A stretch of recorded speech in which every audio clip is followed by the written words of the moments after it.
राम राम। साथियों, इस नए संसद भवन में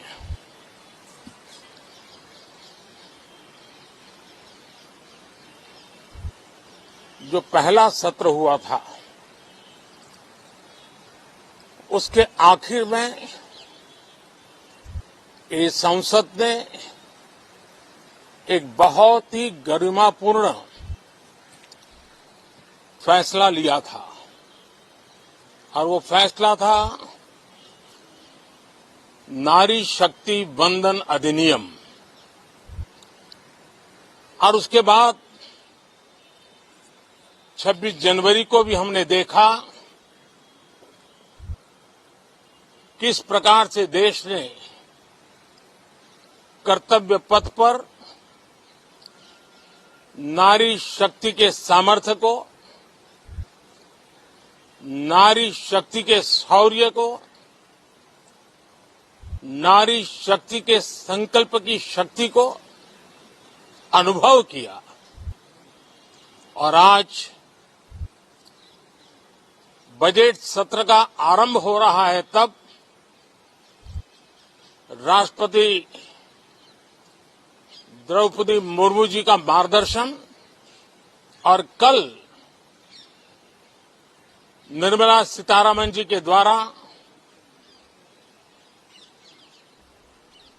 इंटरिम बजट, एक प्रकार से ये नारी शक्ति के साक्षात्कार का पर्व है।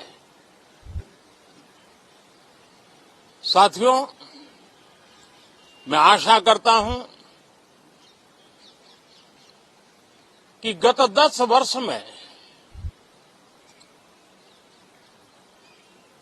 जिसको जो रास्ता सूझा, उस प्रकार से संसद में सबने अपना अपना कार्य किया।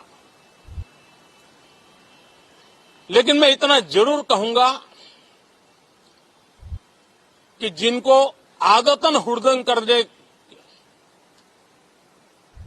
का स्वभाव बन गया है, जो आदतन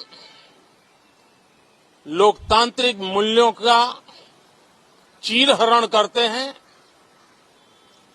ऐसे सभी माननीय सांसद आज जब आखिरी सत्र में मिल रहे हैं, तब जरूर आत्मनिरीक्षण करेंगे कि 10 साल में उन्होंने जो किया।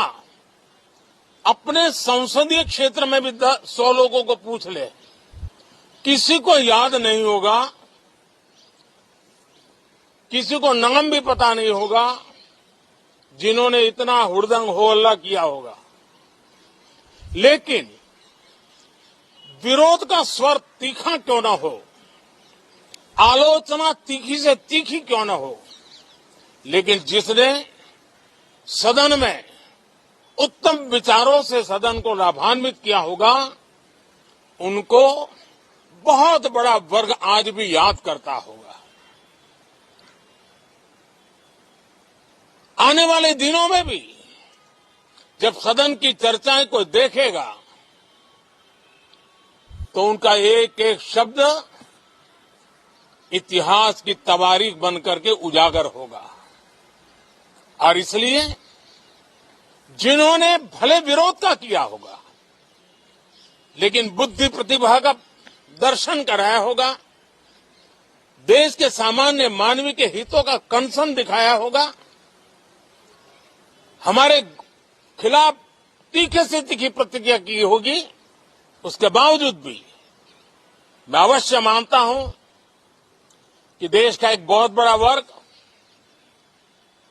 लोकतंत्र प्रेमी सभी लोग इस व्यवहार की सराहना करते होंगे। लेकिन जिन्होंने सिर्फ और सिर्फ नकारात्मकता, हुड़दंग, शरारतपूर्ण व्यवहार, ये जो किया होगा, उनको शायद ही कोई याद करे। लेकिन अब ये बजट सत्र अवसर है पश्चाताप का भी अवसर है, कुछ अच्छे फुटप्रिंट छोड़ने का भी अवसर है। तो मैं ऐसे सभी माननीय सांसदों से आग्रह करूंगा कि आप इस अवसर को जाने मत दीजिए, उत्तम से उत्तम परफॉर्म कीजिए, देश हित में उत्तम से उत्तम अपने विचारों का लाभ सदन को दें और देश को भी उत्साह और उमंग से भर दें। मुझे विश्वास है, आप तो जानते ही हैं कि जब चुनाव का समय निकट होता है तब आमतौर पर पूर्ण बजट नहीं रखा जाता है। हम भी उसी परंपरा का निर्वाह करते हुए पूर्ण बजट नई सरकार बनने के बाद आपके समक्ष लेकर के आएंगे। इस बार एक दिशा निर्देशक बातें लेकर के देश की वित्त मंत्री निर्मला जी हम सबके सामने कल अपना बजट पेश करने वाली है। साथियों, मुझे विश्वास है कि देश नित्य प्रगति की नई नई ऊंचाइयों को पार करता हुआ आगे बढ़ रहा है। सर्वस्पर्शी विकास हो रहा है, सर्वांगीण विकास हो रहा है, सर्वसमावेशक विकास हो रहा है। ये यात्रा जनता जनार्दन के आशीर्वाद से निरंतर बनी रहेगी। इसी विश्वास के साथ फिर आप सभी को मेरा राम